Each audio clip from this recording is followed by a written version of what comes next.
Samirana lan warayang kanca bayu isian gulingan lima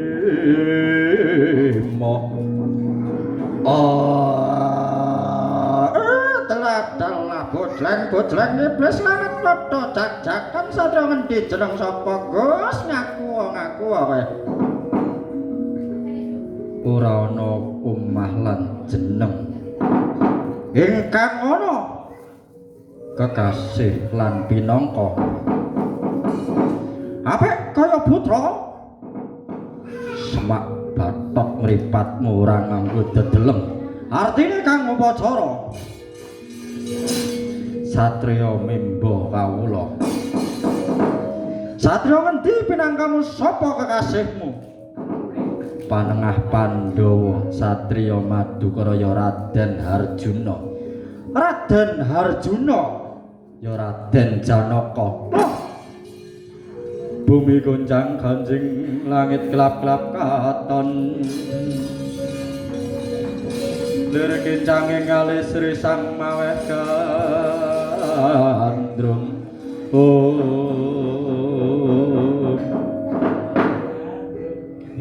waduh saderenge kula nyuwun pangapunten Raden kowe sapa kula Detya Kalapita kemban dawuh sang panemban Begawan Kunta Wibisana paduka ingkang saged ngruwadaken kula paduka ingkang saged nyampurnakaken dhaten kula mila kula nyuwun paduka sampurnakaken Raden sesuk ora gelem saiki ora gelem kowe ora dosa marang Arjuna kok kon merjaya loh yen ora gelem ngruwat aja takon dosa kowe tumandak tali banet sabet prapatan lebur tumpur tanpa dadiwe.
ndang gawe kaya sikatan nyamber walam. Jewer kuping jambak rambut kaya jebol-jebolo. Lena pangendamu cocok yali panggang mulut macur we.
Indriyaksa sara maruta pawana bana marga ana ladalah kancaku wis temeka ing sirna mara balekna patine sedulurku buta maju aja mati tanpa aran sapa jenengmu takon marang aku Ditya kala dawane aranku bali kowe satriya sapa jenengmu Satriya Panengah Pandhawa ya Raden Harjuna umpama negor pring aja kok pilih sing halus-halus dangkele trajangan buta sak gendingmu tak ladeni wasanga tengen sanga mangsa tak tinggal loncat lakal kena tak candak sampirke pundak tak dengkek putungmu lakon ajur kowe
sing nabda kadenggal yun manubro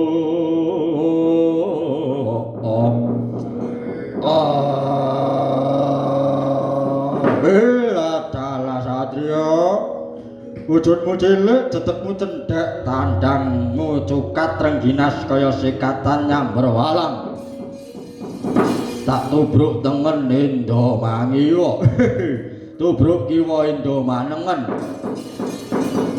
tak glundungi mencolot mancik pudak nyampar kuping jambak rambut kaya jebol-jebolo ayo buta maju aja maju ijen maju bareng sirna dening aku klakon latri aja sumengah sesengaran durung ngerti bedating rata danawa adoh tak sawat bendama cedhak tak glundungi kena tak saut kemah-kemah balungmu klakon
Gendewa Debya Buntala Maracu Gading Parionya Kemuni Kang Trisula Tangga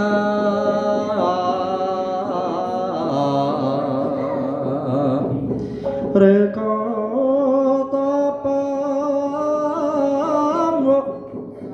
Watgata naratas pegajanggani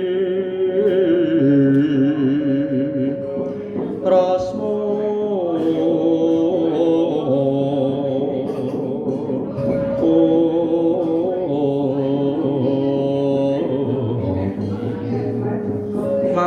sawira sirna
ampiaken kaya wong jala. Rebuten kaya panjangan mati. Iki lho satriya kawasa mangsa balekka tanganku. Merapat dasmu kelakon dina iki kuwi buta cubruk ora kulak pawarta. Ora adol prangrungu yen aku satriya lanange jagat mangsa kuwata tanding marang aku. Bumi konjang kanjeng langit kelap-kelap katon lir kencang ing alis risang maweh gandrung sabarang kadulu bukir moyak mayik saking dias baliwur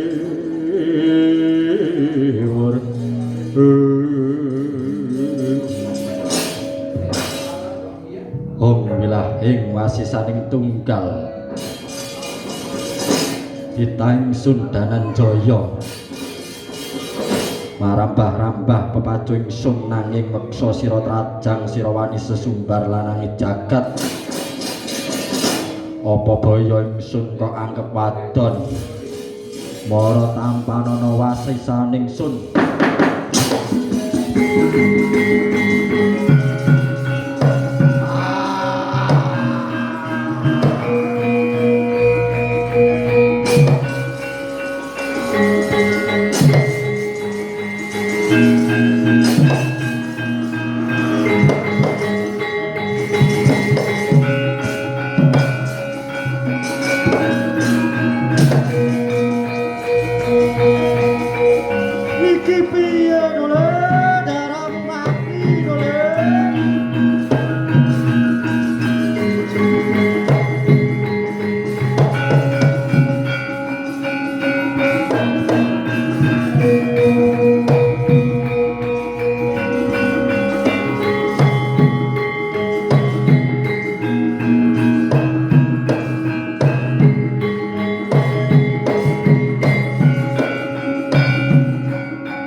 Surang dewangkara kengken ler mangos kang layon denya ilang memanise padananira layung kumel kucemrah nyomratani marang sariranipun males dening ludira kawang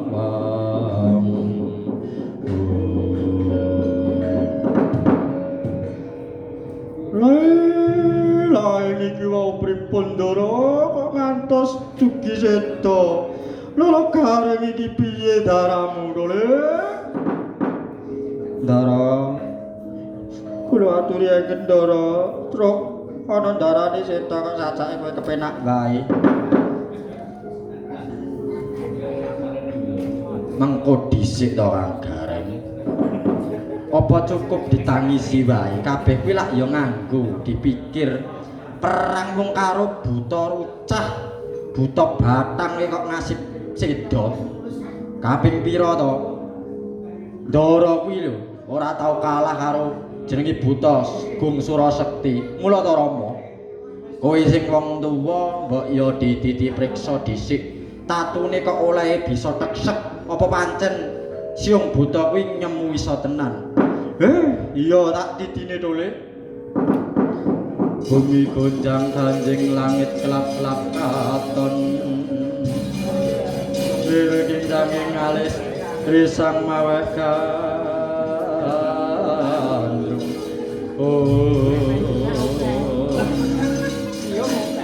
bener ucapmu Petro tekono tatu siung buta kok gandani wangi yen ora penggaweane siji kae ora padha tunggenen daramu tak oyake butane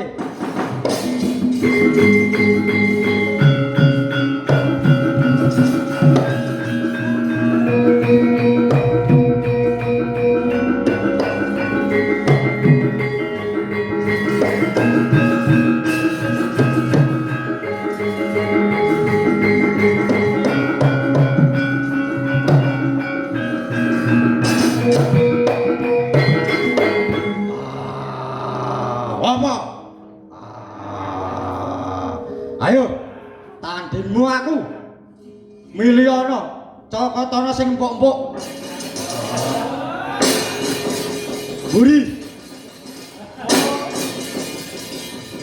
ora nek sing empuk atos kabeh wis tuwek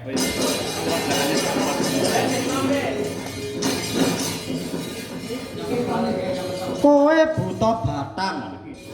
Kudu pulih dadi buta.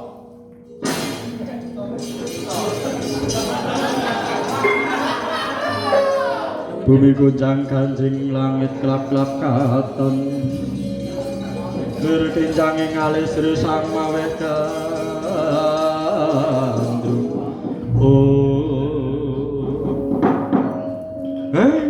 Ana buta mati teka jerone isih ana nyawane. Taunana windanana yen nyawane durung metu isih tak enteni.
Goncang kanjing langit kelap-kelap katon lir kincange ngalih sri sang maweh gandrung.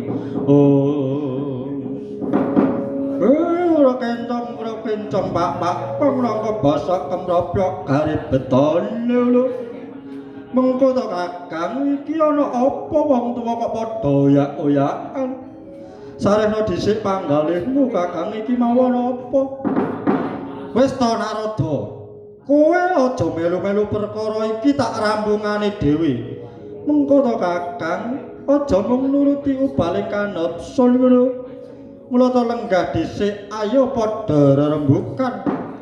Yah ning talaga kati langit. Bambang tambas wulan umpaman ika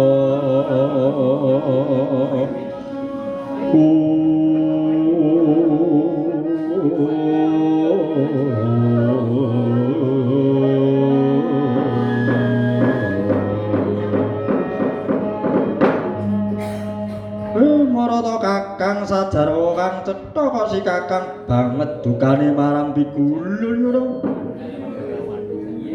Mangkene Narada, sapa wonge sing ora muring? Aku ki wis tak lakoni anggonku dadi wong asor kok isih disepelekke dening Bathara Guru. Coba rasane dadi aku, mau ngetutke lakune si Harjuna. Jare Harjuna iku jagoning dewa tur aku kang ngetutke. Lah kok si Janaka dipateni Bathara Guru tur nganggo buta elek. Aku trima yen patine Arjuna dipateni dening Rekseksa Kanggung Surasekti. Bareng buta rucah lak ya cetha aku disepelekke dening dewamu to. Mula semingkira tak ajare dewamu kuwi. Oh, ora kecong Pak pong nangka basa kemrobyok kari betone ngono. Kuwi to Kakang sebabe yen sebabe mung kuwi tegese Kakang kebat kliwat. Ngandani sapa?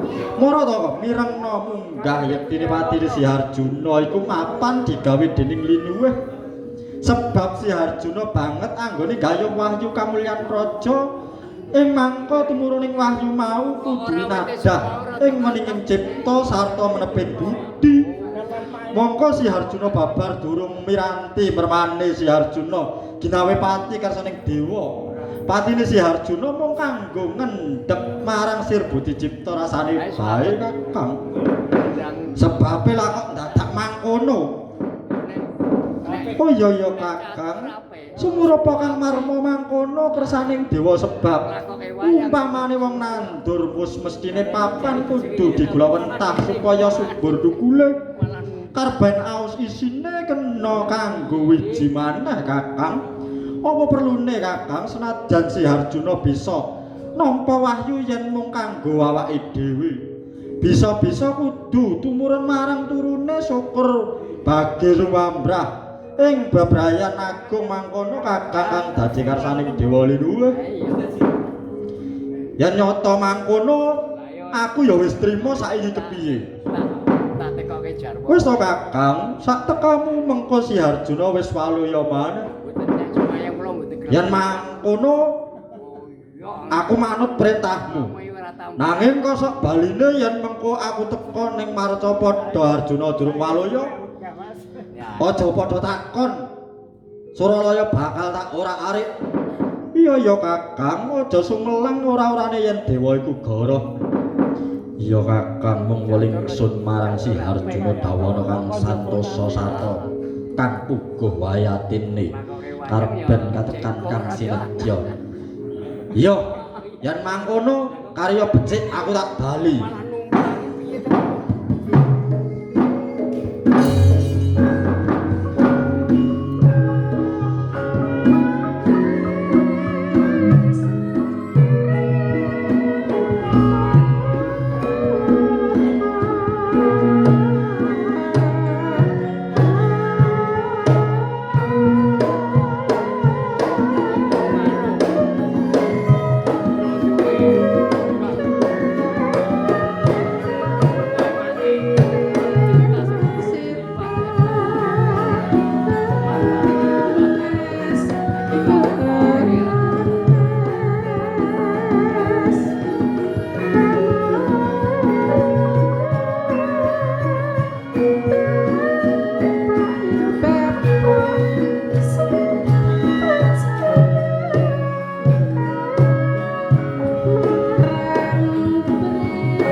Pungun-pungun sang parto pungu saking Denira Kantaka sayekti tan ngarsa dening cipta sang Harjuna mung kadi nindra tanpa supena pungu biak padang panggali sang Dananjaya jroning rasa kaya wis nunggal kahanan kalwan sagung kang sarwa dumati bebasan wis tanpa wates mung karsa rela nelangsa jroning wardaya tarlen kang ginalih muhungki Badranaya kang yekti datan katingal tandangu nulya parta Bapa bendaraku Bapa Ketol Budhen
ngendi Kakang kok ora katon? Bapa bendaraku. Kula mentas saking Suralaya kados pundi den pangraos dika. Sangka pangrasaku kaya turu tanpa ngimpi Kakang. Bapa lanang kula. Nggih niku raos sing panunggal den. Awit sangka niku Ndara sing bisa anuger pelenging panggayuh ing cipta amung tansah mangesti dhateng pangawasaning gesang amrih kasembadan kang sinedya den. Iya Kakang, muga bisa netepi kabeh aturmu. Ora ya Reng, dheweke kuwi bisa mangkono ambek nyrempil sethithik kanggo aku lan kowe apes-apes kanggo awake dhewe kira-kira saben dina kedayoan. Wah wong ukuran kuwi beda truk. Wong kiyayine kuwi kacukupan sedina wae banjur buntet ra keket malah ora kelap. Ayo Kakang padha lumaku lon-lonan nonton indahing alas. Monggo Ndara kula dherekaken. Kunjung Bangdara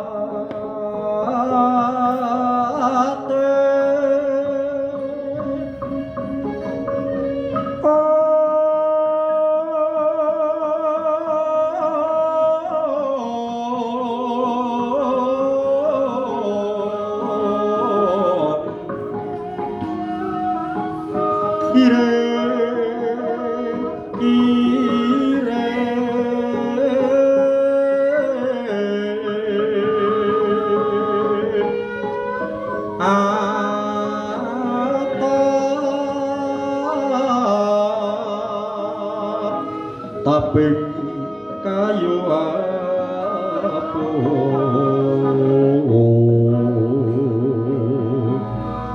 agringing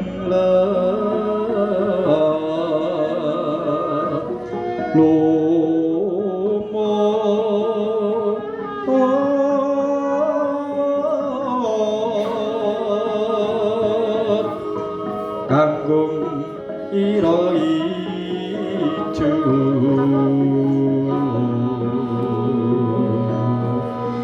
Sri Kading Dewasa